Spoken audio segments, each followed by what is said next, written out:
Hello everyone, আসসালামু আলাইকুম। এটার মধ্যে আছে বগুড়ার দই। বগুড়া থেকে আমার জন্য একজন পাঠিয়েছে, বলতে পারেন আমার বান্ধবী। উনি হিন্দু। আমরা টঙ্গীতে দীর্ঘদিন একসাথে ছিলাম পাশাপাশি। এখন উনি গ্রামে চলে গেছে, এখনও যোগাযোগ আছে। তো আগে অনেকবার এনে খাইয়েছে, জানতো আমার অনেক পছন্দ বগুড়া দই, তাই তো একজনের মাধ্যমে পাঠিয়েছে। এগুলো হচ্ছে আত্মার টান, যেটা বলতে পারেন একবার মনের গভীর থেকে টান। টান না থাকলে এত দূর থেকে কি পাঠানো যায়? টান আছে বিধানে যে কোনো উপায়ে উনি পাঠিয়েছে। আমি একটু খেয়ে দেখি। বিসমিল্লাহির রহমানির রহিম। সত্যি কথা বলতে দইটা অনেক মজা ছিল। আপনারা দই ছিঁড়েও খেতে পারেন। আর বদির জন্য রইল আমার অনেক অনেক দোয়া আর ভালোবাসা। সবাই ভালো থাকবেন। আল্লাহ হাফেজ। হ্যালো এভরিওয়ান, আসসালামু আলাইকুম। এটার মধ্যে আছে বগুড়ার দই। বগুড়া থেকে আমার জন্য একজন পাঠিয়েছে, বলতে পারেন আমার বান্ধবী। উনি হিন্দু।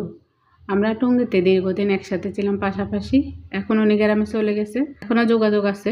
তো আগে অনেকবার এনে খাইয়েছে, জানতো আমার অনেক পছন্দ বগুড়া দই, তাই তো একজনের মাধ্যমে পাঠিয়েছে। এগুলো হচ্ছে আত্মার টান, যেটা বলতে পারেন একবার মনের গভীর থেকে টান। টান না থাকলে এত দূর থেকে কি পাঠানো যায়? টান আছে বিধানে যে কোনো উপায়ে উনি পাঠিয়েছে। আমি একটু খেয়ে দেখি। বিসমিল্লাহির রহমানির রহিম। সত্যি কথা বলতে দইটা অনেক মজা ছিল। আপনারা দই ছিঁড়েও খেতে পারেন। আর বদির জন্য রইল আমার অনেক অনেক দোয়া আর ভালোবাসা। সবাই ভালো থাকবেন। আল্লাহ হাফেজ।